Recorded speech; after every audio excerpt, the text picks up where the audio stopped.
You've probably seen the commercials about testosterone and how it can give guys the boost they need, but there are risks. Here to explain what you need to know is Dr. Koushik Shaw with the Austin Urology Institute. Good morning to you. Hey, good morning, Erin. So first off, do a lot of men have low testosterone levels? Well, it's interesting we're talking about this at 8 o'clock in the morning because, interestingly, men's testosterone levels, yours too, David, is highest early in the morning.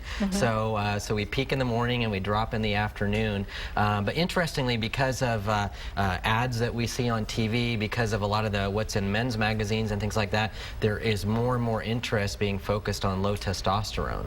Why would one need a testosterone boost? What does it help? Well, so interestingly, the symptoms are very nonspecific, meaning to say is that we feel tired throughout the day, meaning to say that we have a decreased libido, that we're gaining weight, that we have maybe symptoms that might be of like a low depression. So they're very nonspecific, but they can also overlap to low testosterone as well. But you say there could be issues with taking too much. Right. So first of all, you have to make sure you have the right diagnosis of low testosterone. So as I was kind of alluding to earlier, is that diabetes can cause similar symptoms, depression can, lack of sleep, stress, a lot of those things can overlap to low testosterone. So you need to make sure those aren't issues first, but then if you do have low testosterone, surely it can be treated if appropriate.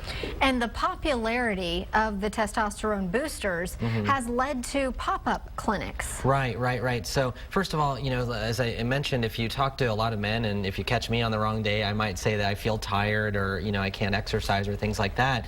But because we see these ads and come see us and all of a sudden you're going to feel like $1 million and you're going to have the libido and the stamina and exercise and all of those things, feel like a new man, sure, I'll go to one of these places. And because of that, we've seen a lot of these pop-up places show up. And many are good, but unfortunately, many of them also on the same token aren't doing all the due diligence to screen out all the other diseases or other issues that we mentioned prior to starting low testosterone treatment. And you're right, it's not for everybody. And in fact, for some people, it could cause harm. And they may not be tracking your usage of the testosterone boosters, more like, here you go, and get out the door. Right. So, so there's two types of people who really should be cautious or maybe not be on it. We're seeing a lot of young men start testosterone treatment. And in fact, if they're on the wrong type of testosterone replacement therapy, it can actually decrease sperm counts and actually render you infertile. So it can actually be dangerous. On the flip side, there have been some studies that show that older men, maybe those with cardiac disease who start on testosterone treatment,